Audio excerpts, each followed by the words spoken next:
views expressed on this program are those of the hosts, guests, and callers, and are not necessarily those of this station, its management, or other advertisers. You're listening to Transformation Talk Radio.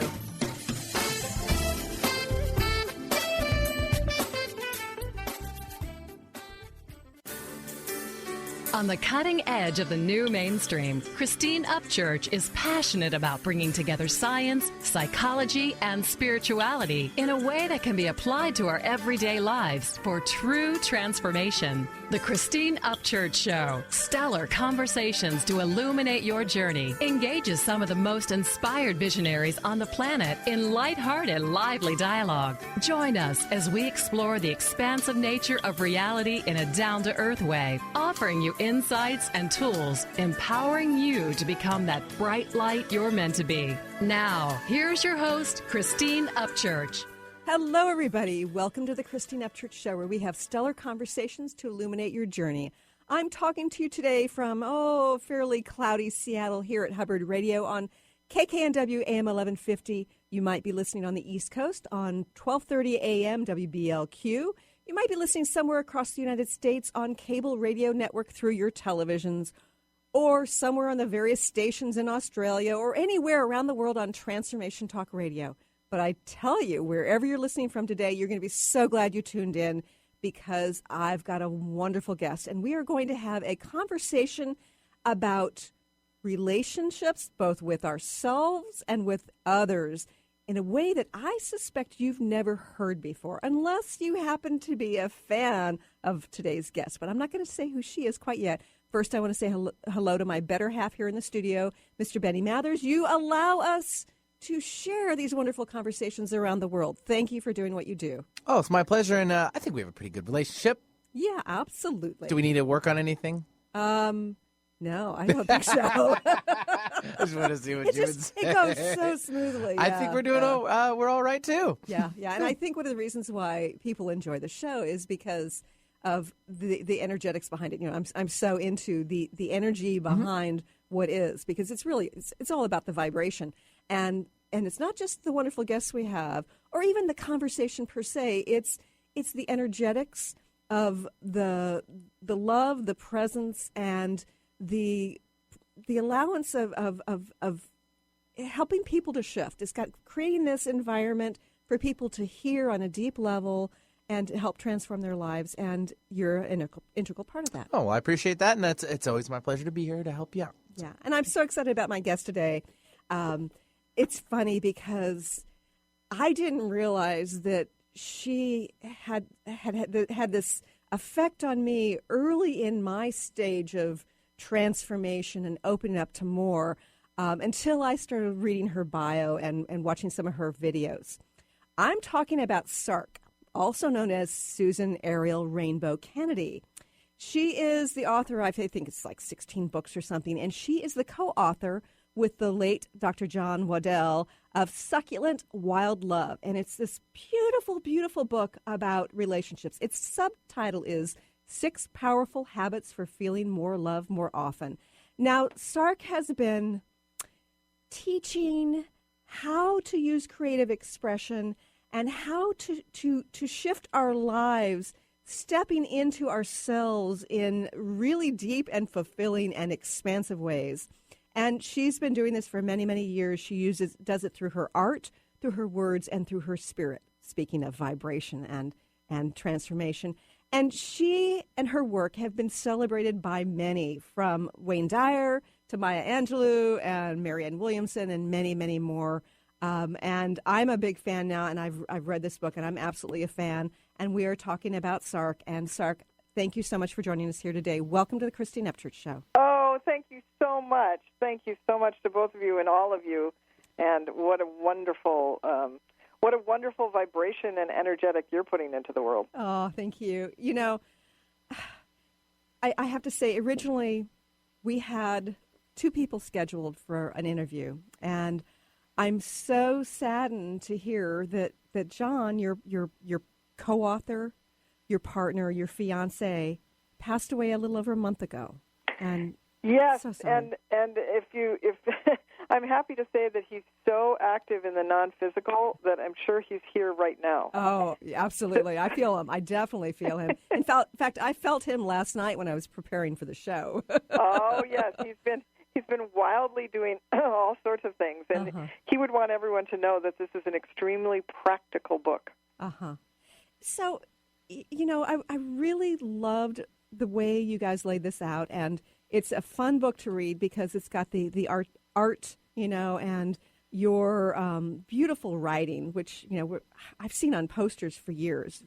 And also there's just the practical information that makes us sort of step back and say, wait a minute, I've had some assumptions about relationships. Maybe they're not correct. What inspired you two to write this book? Yeah, I'm so glad you said that, because also on the front of the book it says a whole new philosophy of love and relationships for everyone. And that's not just couples, and that's what I call, I named soulfully single people. And it really, the 6 habits are 3 of my 3 core teachings of my life and his 3 core teachings of his life, and we married those into the 6 powerful habits.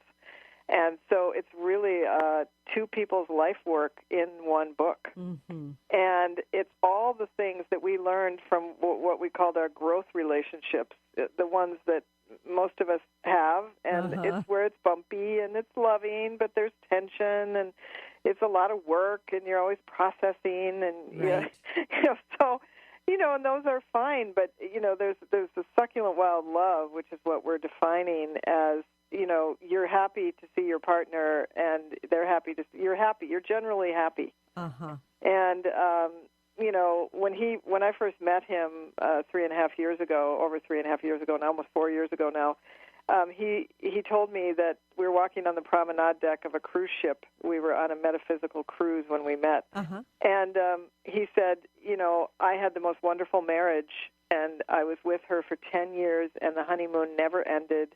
And he said the only reason it did was because she died.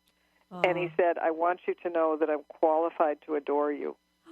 Oh, how beautiful. And I thought, that's it, I'm marrying him. and I really, it was bizarre. Within a day, we knew we would get married, and within a month, he had moved across the country and into my apartment where I had never lived with anyone.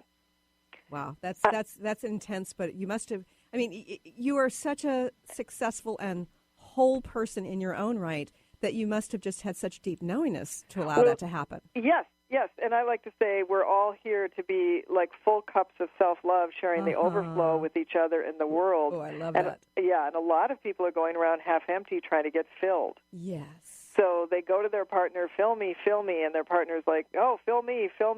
And everybody gets exhausted. And, so John immediately said, I'm offering you a no-compromise relationship. So this is one of his 3 core teachings. And I said, well, that sounds great because I've never been good at compromise. And I said, what are we going to do instead? He said, we're going to create joyful solutions that are going to be better than what either one of us would have thought up on our own. And I said, well, that's great. Do they work? And I'm a believer and I'm very positive, but I'm also a skeptic, and I can get very critical and negative. So I really was suspicious. So I was, and so I'm here to tell you they're market tested. You heard me say he moved in a month after we met. I didn't even know him, and he was living in my apartment. Wow. And I'm telling you, through Joyful Solutions, we never had any, it was the easiest, it was everything I ever dreamed of what living with someone could be like. And it was fantastic. And we created hundreds and thousands very easily. They're so easy and fun, and they're so creative, and most people do them already without knowing it. And we all do them for things that aren't a big deal, which movie to go to, which restaurant to go to. Sure. But it's when things get a little difficult that people get into scarcity, and they clamp down, and they clutch on, and they say, I have to have this. Yes. And that's when we block out the joyful solutions. And so there's nothing wrong with the compromise. It just doesn't go far enough. And so I want to give a quick example. After John moved in, I had these neighbors that had wanted me to cut tree branches So I want to emphasize that these work for everybody, not just your partner and not just in romantic situations. Sure, all relationships then. All yes. relationships. And so here were these neighbors who had wanted me to cut tree branches for years. And I have this little cottage, and I wanted to have the canopy of the tree branches. That's for privacy. So they would write these kind of snippy emails, and I was basically avoiding them and blocking them. And I would begrudgingly every few years cut some, allow some branches to be cut. But I really wasn't, this whole subject, I can't let them have their way. That was basically my stance. Right. It's embarrassing now, but there you go. No, but we can be very attached to something like that where it's about privacy, where it's about, some part of nature that we really appreciate. Yes. So I get that tree loving. Yes, thank you. So all of a sudden they sent another email. John had moved in, and I said, oh, no, here come these neighbors again. And he said, oh, great, let's do a joyful solution. And I said, oh, honey, these aren't those kind of people. And he said, no, remember, it doesn't have anything to do with them. It's about you. And I said, well, okay, maybe I'll write them. He said, oh, no, we're going to go visit them. I said, what? Wow. Visit them? Now, these are 20-year-plus neighbors now, and tensions ongoing for all these years. Right. And basically, I ended up agreeing, and we went to visit them. And there was tension. They greeted us kind of stiffly at the door, and I went up into their house, and I'd never been in their home. Wow, I went in their kitchen, and all I could see was tree branches. They had no light. And I said, oh, my goodness, you have no light. She said, I know, that's why I wanted you to agree to cut some of these tree branches. I said, oh, good heavens, let's come up with a joyful solution right now. Let's leave some of the branches down there for my cottage. Let's take these out of the canopy. And then I turned to her and I said, you know what? I want to apologize to you. I have blocked you, and I have not helped you get what you wanted for all these years, and I am really sorry. And she started to cry, and I started to cry, and we hugged, and they invited us to stay for wine, and we're friends now. Oh, that's great. And what a great story. Yeah, the thing about Joyful Solutions, and we teach in the book, of course, how to do this step by step. The thing is that everybody gets what they want. Right. And you start out helping the other person get what they want instead of trying to just get what you want. And it changes everything. I know we've got lots more to learn about this approach, including the other 5 habits as well. And I'm also, when we come back, SARK, I'm going to want you to explain what you mean by succulent and why that's such an important word in your work and for this book. But we have to go to a quick break. More with SARK when we return here on the Christine Upchurch Show.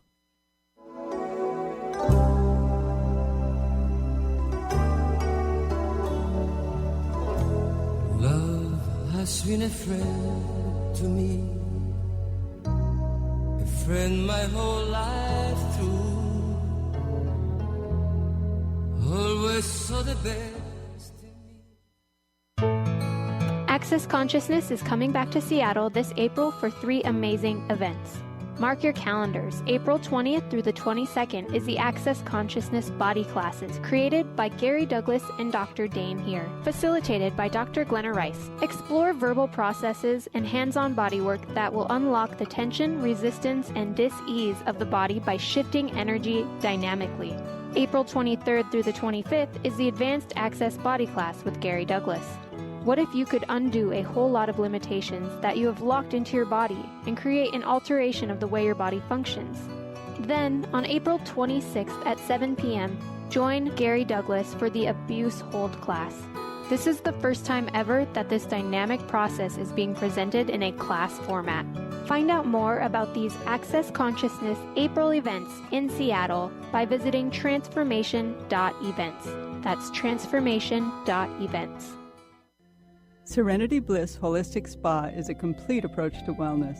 Serenity Bliss offers integrated therapies for whole body health, from facials to massage, from laser skin treatments to herbal wellness, from chiropractic care to energy healing. We work with teens who want to put their best face forward, adults of all ages who want to maintain that youthful glow, and anyone who wants to enjoy vibrant well-being head to toe. Serenity Bliss Holistic Spa is bringing the European approach to restoring natural beauty and wellness here to the Seattle area. Located on the east side off the beaten path, yet just minutes from the freeway.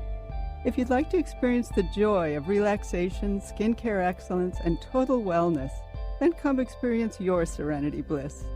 To learn more or to schedule an appointment, visit SerenityBlissHolisticSpa.com. That's SerenityBlissHolisticSpa.com. Or call 206-229-0086.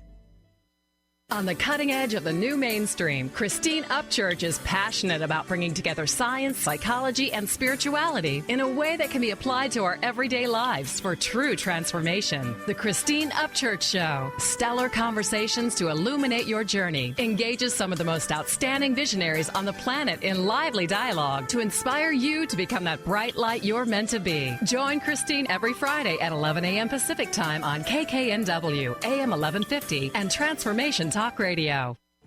I'm Christine Upchurch, and this is a Stellar Reflections Minute. As a former research statistician, my scientific background is what many would call sensible. For more than a decade now, I have been working in the field of energy medicine, facilitating sessions and teaching around the world. People from the mainstream often ask me, how did a sensible woman like you end up working in such an alternative field? Implicit in their question is the underlying assumption that the field of subtle energy, such as energy healing and intuition, isn't sensible. But I believe it is very sensible. Even scientists are able to measure aspects of this. Approaching life from an energetic perspective brings us new opportunity for healing and transformation. And from a practical standpoint, even if you can't rationally explain how something works, if you experience a shift from it, then doesn't it make it pretty sensible?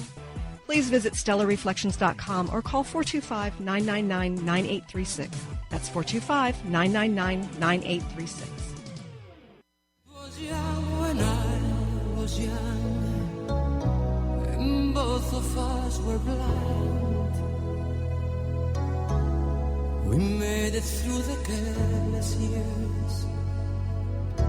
Love has been a friend of mine. Welcome back to the Christine Upchurch Show here on KKNW, CRN, and Transformation Talk Radio. I'm having a conversation today with SARK. She is the co-author of Succulent Wild Love, 6 Powerful Habits for Feeling More Love More Often. Now, I love this word succulent, and I know, SARK, that this is a word that you've used before in your teachings and in other books. What is it about the word succulent that's important for us as human beings to learn from? Yes. Well, first I'll say that a succulent is a plant that nourishes itself from the inside, and it gathers its own nutrients and feeds it to itself. Ooh. So in that way, it is self-sustaining. Right. And then I'll tell you that many years ago, I was walking in San Francisco where I live, and etched into the cement, someone had written, "Succulence is powerful." Ooh. And so I stood on that square in the sidewalk and said, I am a succulent wild woman, and I will write about that. And then I collapsed in fear on the pavement and didn't have any idea how I could do that. Uh-huh. And did, of course, publish a book called Succulent Wild Woman. Right. And then, with John, published Succulent Wild Love. And then, of course, wild, especially in relationship, but in life, we want to be wild. We want to be free. We want to be untamed. We want to be, wild. I love that word. And it also, connotes, like, what can we, most of us want to do a lot more things that are unusual than we give ourselves permission to do. Mm-hmm. Right. And I think that we're both freedom-seeking and fearful of actually having that freedom. Yeah, exactly. Well said. Yeah. Yeah. Well, and I call it, another description I have is adventure amnesia. People know that something's missing, but they don't know what it is. Oh, and I like that that. something is most often amnesia. Adventure. I want to have more adventures. I want to have more fun. I want to feel more alive. We're just put here to be alive and love. Yes. So, what is it about relationships that aren't about love? Oh, my goodness. Yeah. Well, fear. Okay. I'm the biggest fraidy cat in the world. I had lists and lists of all the things that I was afraid of about relationships. I was afraid of love. I was afraid of someone, living in my house. I was afraid of losing my identity. I was afraid. I'm probably the most fearful of love person you ever had met. I used to be. Interesting. Yeah. Because when I see you presenting on stage, you are so good at sharing your love, that love that you've been nurturing within yourself, that full cup. Yes. And so, but you say you were very fearful of love. Oh yeah, especially from another. Like, what if you lost it? I mean, one of my big fears: what if I fall madly in love and then they die? And that's what just happened. Oh, how awful! Yes. And right next to that one was, what if they become really ill and debilitated, and I have to take care of them? Well, that happened too. Right.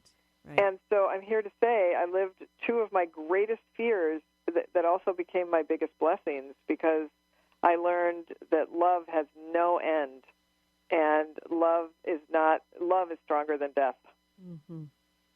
Yeah. Okay, so we've talked about joyful solutions some, and I know that we could probably do an entire show on that. Oh, yeah. But you've got a total of 6 habits between the two of your teachings. Yes. And so the next one John told me these are his 3 core teachings now. First is joyful solutions. Right. Then he told me, I promise to see you as perfect, and any way that I don't is my responsibility. Ooh, that is deep and complex. Oh, yes. And I thought that sounded great, because I loved the idea of him seeing me as perfect until I realized he would expect me to see him as perfect. And I had been the original and consummate list maker and grudge holder. And my younger brother would often tease me. I'd get into a relationship with someone, and they'd say, so how many list items on this guy? And I'd say, there's just 4, you know. He just needs to be neater, and he just needs to be more communicative, and he just, And these were things that I thought people should change so that I would feel better. Sure.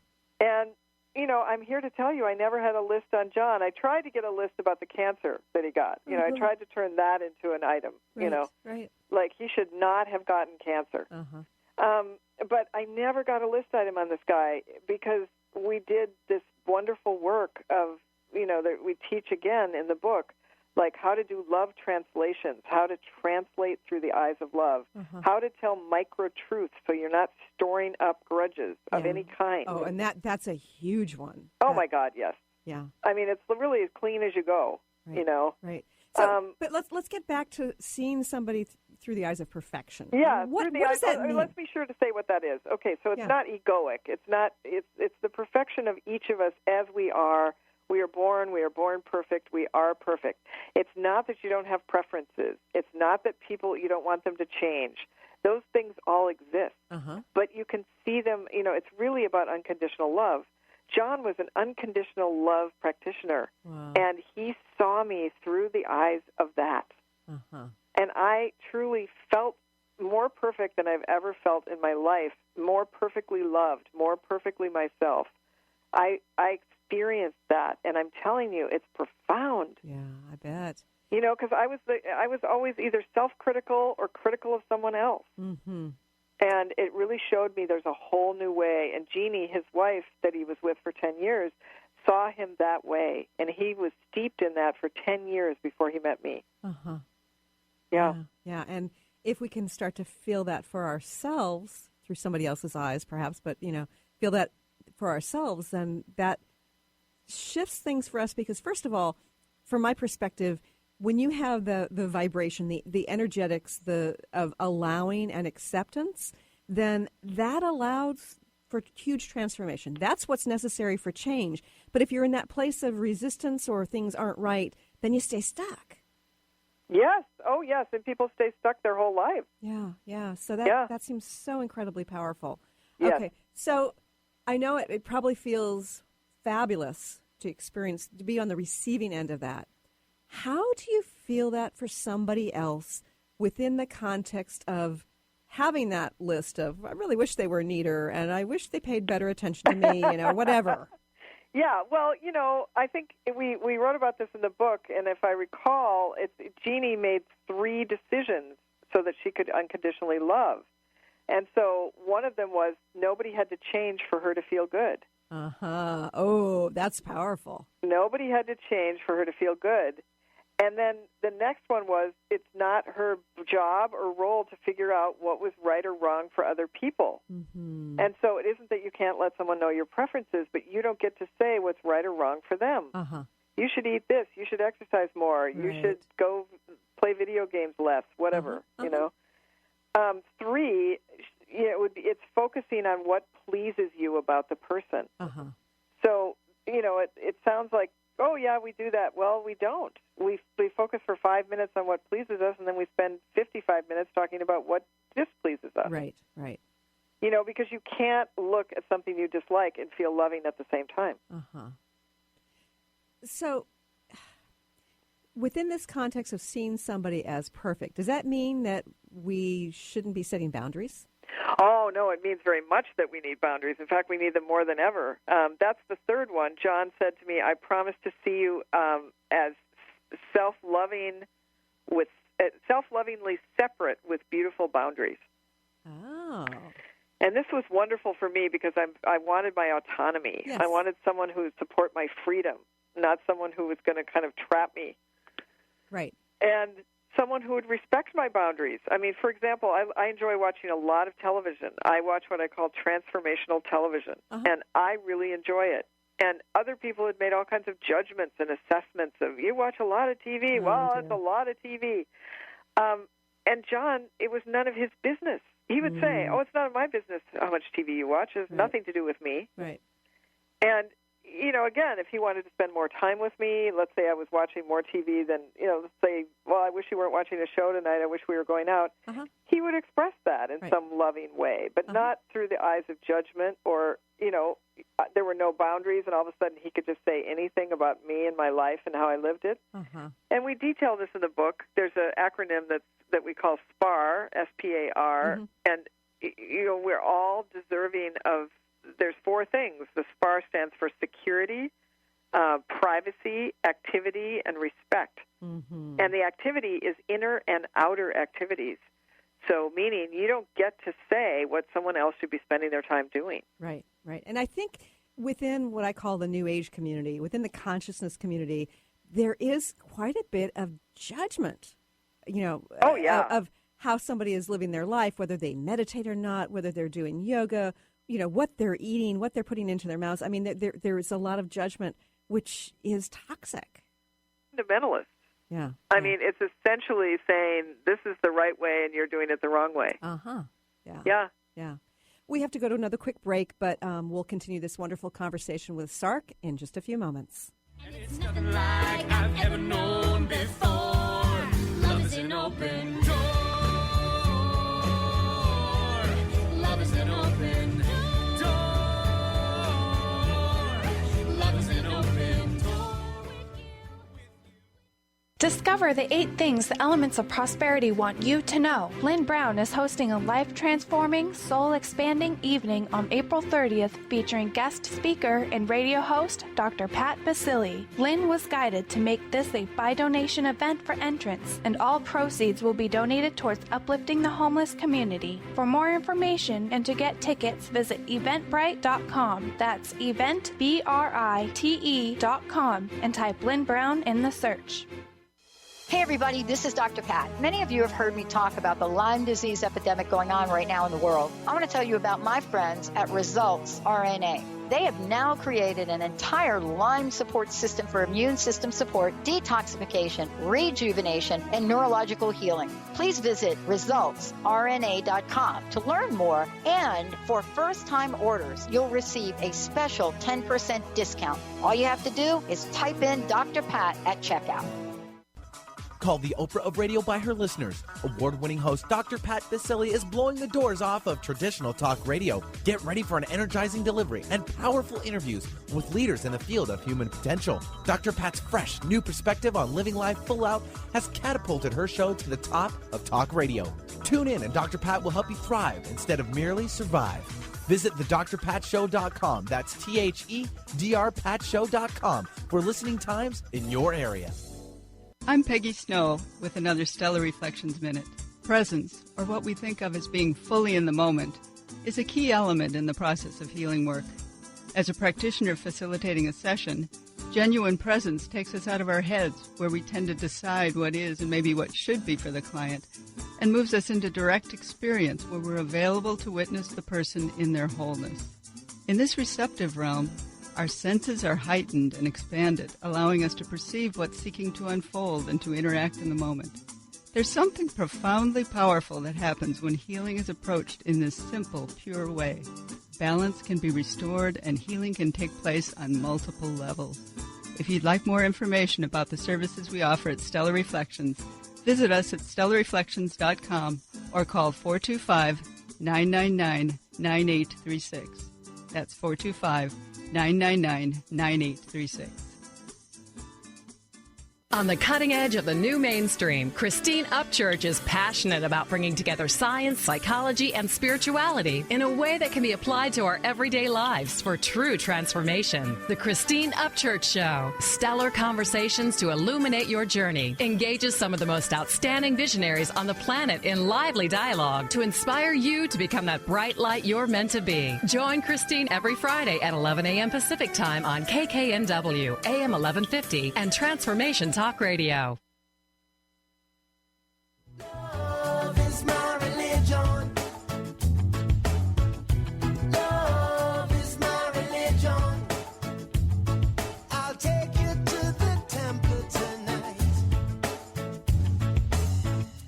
All my days I've been searching. Welcome back to the Christine Upchurch Show here on KKNW, CRN, and Transformation Talk Radio. I am having a conversation today with the wonderful SARK. She is the co-author of Succulent Wild Love with the late Dr. John Waddell, and we're talking about the 6 powerful habits for feeling more love more often. Now, SARK, we were talking about this concept of seeing somebody through the eyes of perfection, but also needing to set boundaries. Can you give us an example of the nuts and bolts of the combination of those two things within the context of a relationship? Yeah, I mean, we talked about it a little bit already in the last segment, but it's really about doing and being who you are and what you want to do while also loving others requires boundaries. And so often people either have too many boundaries, like they have boundaries. They think of boundaries as fences or walls that nobody's going to get through, right. Or else they don't have any, and the person is just trampling all over the boundaries that aren't even there. So it's really about, like how do you like to live and what do you need to live? And, we always hear that wonderful expression, good fences make good neighbors. Right. But I think also, good gates make good neighbors. So yes. you can have a fence and you can have a gate in the fence. You can say things like, my boundary here is that, often in relationships, we extend ourselves past what we're really comfortable doing. Sure. Like we go to a party and we make something for a potluck, or we bring a gift and we don't really want to. We say yes instead of no. Yeah. And so a good thing for everyone to remember is the conscious uses of the words yes and no make more room for love.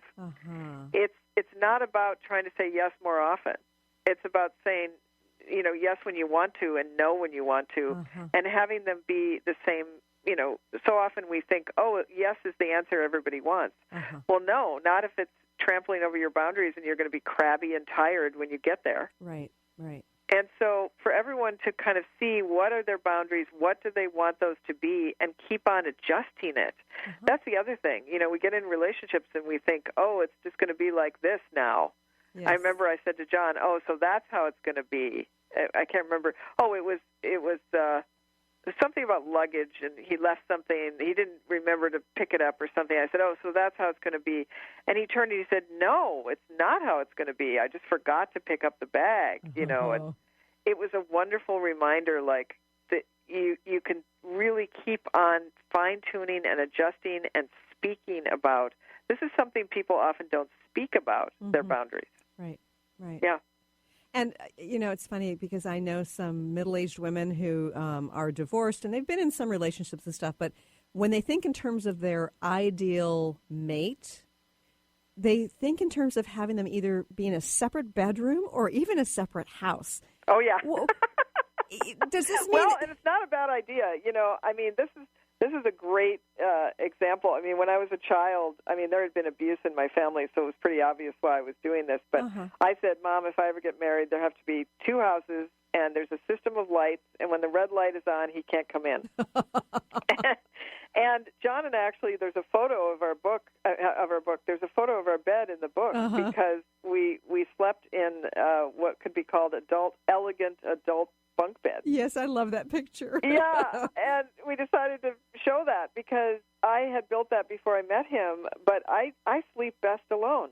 I just do. I'm a lucid dreamer. I do a lot of meditating. I just am better sleeping by myself. Right. And he was at first dismayed by this, and within 2 days, he had so thoroughly adapted, he said he would never go back. Interesting. He said, yeah. And, we were fantastic lovers, and there was plenty of lovemaking going on, but we just didn't sleep in the same bed. And so I think that people can make this is what a succulent wild relationship is. A love relationship is one where you feel really good, and if you want to live in separate houses, you can make that work. Right. Yeah, and it's funny because we often think about relationships based on societal and family and friends' expectations of what it's supposed to look like. Oh, exactly. Like when his friend wanted to see where he had moved to, and he deliberately didn't show him the bedroom because he was embarrassed about the 2 beds. Yeah. And, then it became a great joke, but initially, what's his friend going to think? Right.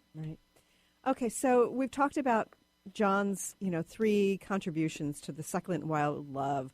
Can you share about your pieces that got married together with his to create this book? Yes, and this absolutely. process? So my 3 core teachings, the first is what I call the inner wise self. This is the part of all of us that you could think of it as a higher self, pure positive energy, Holy Spirit. Doesn't really matter what the words are, but it's the part of you that loves you unconditionally, that is inside every person. And it's your best relationship mentor, too. Yeah. And a lot of most people know they have this part, but most people are not consulting with this part every day about everything about their life. And so I teach you how to do that, take you through a process, and it's profound. John had the advantage of having his mother be a channel who was teaching people how to communicate with their inner wise selves. Oh, wow. So he came in already doing that. And so he did that. Also, we give examples of what I call inner wise self love notes that you write to yourself, and then there's other wonderful ways and incredible results from that. And then the next one that I brought in is inner critic care and transformation. So this is about the negative critical voices inside and how to transform your relationships with them so that they don't run your life. Right. And it's funny because when we get to be sort of quiet, if we spend time in the first thing in the morning, say, and just being present with what's going on inside, or we pause within our day and just sort of pay attention, it's shocking the kind of critical jabs the critic is making to ourselves. It's like it's horrible. Oh my God! If all of us, if we went around the world and we were hearing everyone's inner critics, we would all fall to the ground sobbing and never get up.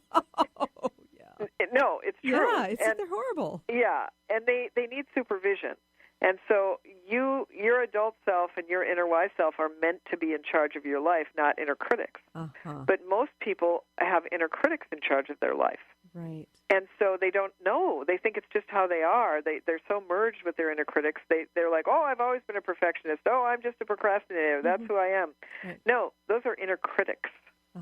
And so they're not bad. They're not wrong. It's conditioning that was installed in you when you were young, and it's grown out of proportion to who you are now. The other thing is you're never fighting with your partner. You're always fighting with an inner critic. That is so profound. So give me an example. Well, so yeah, basically, you have these critical thoughts and you just put them out there, and then you literally create your partner saying back to you the thing that your inner critic is saying.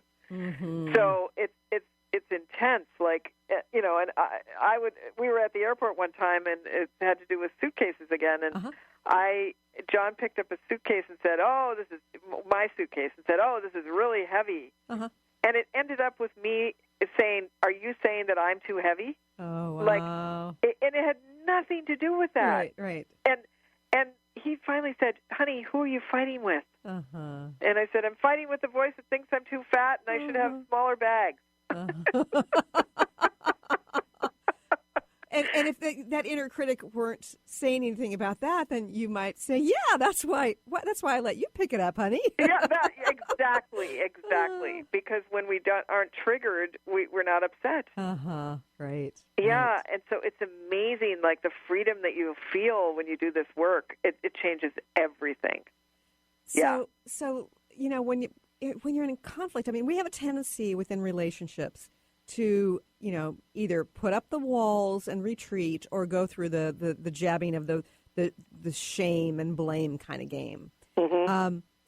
So how do you get into the situation where you're wanting to do that, you're wanting to lash out, or you are lashing out, and how do you transform that into shifting in the moment to seeing what's going on within? Oh, yeah. Well, that leads to my third core teaching, which is what I call the inner feelings care system. So this is how to manage your feelings with yourself before you ever bring them to anyone else. Ooh, I love that. Oh, yeah. It's profound. It's powerful. Yeah. And every man listening should just be running to get this book because so many men are the recipients of untended feelings by women. And, they're coming at them with, 50 different feelings, and the man is like, "What in the hell happened?" Right. I thought we were just going out. Yeah. And they want to, defend themselves as opposed to allowing those feelings to come out and explore them. Well, and also because it's too much. Yeah. It's like here comes, whether it's men or women, handing someone a huge batch of untended feelings, you can't navigate. Right. You're like, okay, these are a lot of feelings. You need to go feel them. So I teach people a 5-second method and a 5-minute method that you basically do daily. You can do it in writing. It's very simple, but it's really powerful. And you tend to your own feelings. And it's like brushing your teeth or taking vitamins. Once you start doing this, you have such a different experience of your feelings. And so, consequently, you're able to feel better a lot more often. Love that. We're going to have to take another quick break, but more of a SARK when we return here in a few moments. Find out what this life is worth through the books and Bibles of time. I've made up my mind. I don't condemn, I don't convert. This is a calling, have you heard? Do you know how to achieve wellness in all areas of your life? Hi, I'm Mary Jane Mack. Signs of wellness are a capacity to love and ability to nurture, a sense of purpose, a good sense of humor and plenty of fun in your life, a concern for others and a respect for the environment, a conscious commitment to personal excellence, a sense of balance and integrated lifestyle, and capacity to cope with whatever life presents. Well people enjoy their lives and want them to last as long as possible. That's why the wellness mindset usually accompanies other constructive, healthy lifestyle habits. By adopting a wellness mindset and behaviors like eating well, taking the right nutrition for the body, exercising, and saying affirmations are just a few things to structure a healthy system of values and beliefs. Call us at 888-777-4232. That's 888-777-4232. And visit us at maryjanemack.com. I'm Christine Upchurch, and this is a Stellar Reflections Minute. Years ago, when facing cancer, without any immediate treatment options, I sought healing by making various life changes. For a while, I followed a very restrictive diet. I often found myself obsessing about which foods were good and which ones were bad. Then one day, I realized I was consuming foods based on fear of not getting well. But I didn't want to make choices out of fear anymore. I decided it was far better for my immune system if I allowed myself to experience the joy that came from, say, eating frozen yogurt, than it was for me to ingest the fear that came from avoiding it. Now, instead of choosing healthy habits based on fear, I try to make choices because they feel right and ultimately bring me joy and ease. how many of your healthy habits are really based on fear. Please visit stellarreflections.com or call 425-999-9836. That's 425-999-9836. Hey everyone, meet my friends at the maca team. The ancient Inca root vegetable maca is known worldwide for its huge array of health benefits. As a family-run company of true maca specialists, the maca team is here to bring you the best maca the Peruvian mountains has to offer. Yellow maca, used to promote endurance, vitality, fertility, hormone health, and much more, is on sale now. I love it. Visit themacateam.com to order yours now. Themacateam.com. Have you been seeing numbers like 111 and 222 everywhere you go? Do you feel that the universe may be trying to get your attention, perhaps offering a message of some sort? As it turns out, numerical patterns and certain types of geometry form the very fabric of our reality, from cells under a microscope to the astronomy of our night sky. At Stellar Reflections, we offer special sessions which tap into these patterns, designed specifically to support you on your journey. The 111 and 222 activations are sessions activating new patterns in your energy field, which in turn can help you create new patterns in your life. After just one session with a practitioner, either in person or via distance, clients report gaining greater clarity, becoming more intuitive, and honoring their inner truth as they move forward in their lives. Curious about what these transformational sessions might do for you? Call 425-999-9836 or visit stellarreflections.com. That's stellarreflections.com.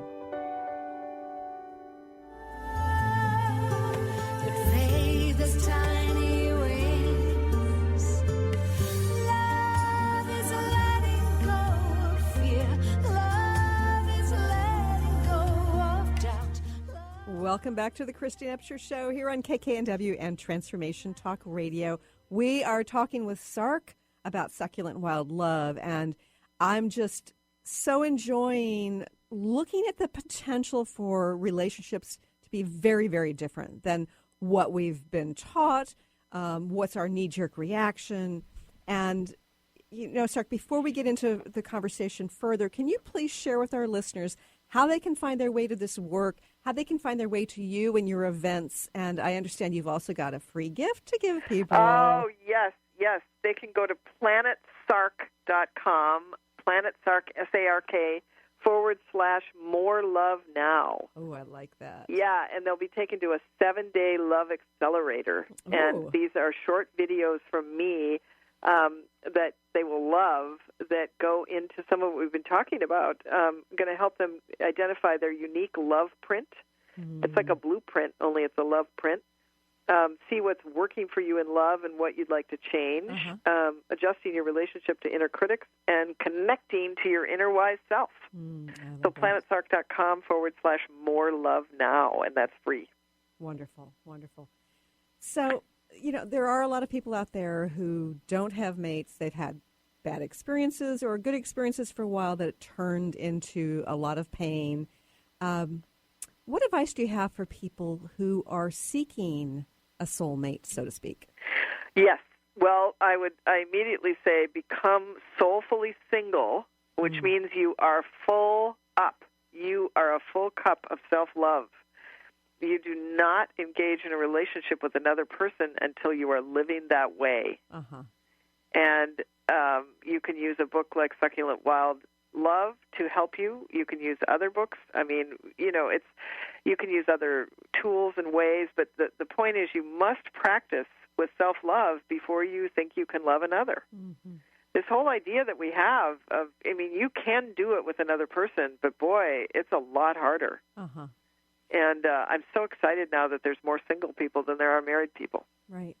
And it's not a bad thing. You know, I mean, I've been becoming single over the last couple of years after being married for decades, and it can feel really, really good. Oh, there's so many wonderful things. And just like there's wonderful things about relationship, but I think we have this idea that if you get into a relationship with another person, you will have more love. You know, and the truth is you'll have more love when you have more love inside. Right. So whether or not you're soulfully single or wanting a relationship with someone, it is your job to fill yourself up with love and draw love to you. And it is not someone else's job to fill your half-empty cup. Right, right. So let's say that you follow these 6 powerful habits, and you're evolving so that you are a full cup, okay? And you get into a relationship with somebody else. Does that mean you're not going to have any bumpy times? No, of course not. But you will have, the thing is, we all need to feel all the feelings, but we don't need to spend so much time in the negative ones. So when you practice with these powerful habits, and they're not easy, by the way, but practice is the key. When you're practicing with those, you'll feel better more often, and you'll feel negative less often, and you won't have to stay in bad feelings. Instead of days and weeks or hours, it can become minutes and seconds. So can you give us an example of what you mean by staying in the negative feelings for a long time? Yeah. Like, here's a great one. John and I were getting ready to go out, and I wanted him to compliment me. I thought I looked really pretty, and I felt that it was his job to compliment me. And so I began prancing around and trying to get his attention and sort of, and he's a very logical type of guy and very calm, and he wasn't paying any attention. He just kind of looked over and said, well, I'm going to go down to the car. And I just hated him. I thought, oh, he's this stupid man that is not noticing how good I look. And why can't he be the type of man that will just compliment me? And I had this whole story going on. Right. And so I said, okay, I'll meet. And then I suddenly remembered my inner wise self, and my inner wise self reminded me what to do. And it did it in my head. And I said, honey, go downstairs. I'll meet you in a few minutes. And I took myself to the mirror. And I said, oh, my goodness, you look so pretty. I love your sparkly eyeshadow, and that color green is just wonderful. And you are so loving, and your eyes are so kind. And what a darling person you are. And what a dear, dear, darling woman you are. And I proceeded to just infuse myself with so much love. And I came skipping down the stairs, and I came outside, and he looked up from the trunk, and he said, hey, you look great. Oh. And I said, thank you. I feel great. And it was nice to hear, but I didn't need it anymore. Right. And you were looking for somebody else to fill up that cup that was partially empty. Yeah. That's right. And so, and so that's all of our opportunity. And we're meant to share love. We're not meant to share all this other stuff that we spend too much time. And that's what everyone always says when someone dies. Let's not do that anymore. Let's not be angry and critical and picky of each other. And then, we forget, and it's okay, but that's why it's called practice. We forget and remember, we forget and remember. Right. And in that situation, you could have just gotten in the car and you could have felt hurt and resentful all evening. All evening. Oh, and had many times in my other relationships. Yeah. Sure. I lived that way. I know what I'm talking about. Yeah, I get it too. Let me tell you. So, SARK, you fell in love and co-created this fabulous relationship and wrote about it. And the book comes out and, you have this tragic loss of your co-author, your partner, your fiancé. Have you felt John's presence, and how do you have a relationship that continues? Yes, and I did something so wonderful. We had a holy hour. I'm calling it the holy hour the day before he died, and I said, let's make 3 things that you'll do when you're dead so that I will know it's you. Okay. And I'm not sharing what those are specifically, but he did all 3 of them the next day. Oh, wonderful. And I worked with a channel who channels people who have died, and she immediately said, John wants to know if you like that he did the 3 things all the next day. And I said, yeah, I do, but honestly, I think I might have willed those to happen, even though they were intricate things that I couldn't have done on my own. Even though. But you heard me say I'm a skeptic. Sure, yeah. So the night before, we'd had a party at our home. This was after he had died. And I wanted kids and people and food and music. I wanted to fill the home with love and people. So here comes my friend and her little daughter, Evie Rose, who's 2 years old, who comes up the steps and they're hanging on the coat rack are John's coats. And she reaches out and touches one and says, what's this? And I said, that's John's jacket. Uh-huh. And then she reached behind and touched another one and said, what's this? I said, that's John's jacket, too. Uh-huh. And her mom and I traded kind of a poignant, child touching John's jackets look. Sure. And the next day, I'm on the phone with the channel who's channeling John, and he said to me, does she like that I did the 3 things? And then I said, well, I think I might have willed them. Uh-huh. And the channel starts laughing, and she says, John says, didn't she see what I did with Evie Rose and the jackets? Oh, my goodness. And I couldn't, there's no explanation for that one. Yeah, and the channel didn't know Evie Rose or a party or jackets or anything. Oh. There was no way. So now that's it. Mm-hmm. There's just stuff happening every day. Beautiful. And I used to think, Christine, that people who, they're still with their non-physical partner.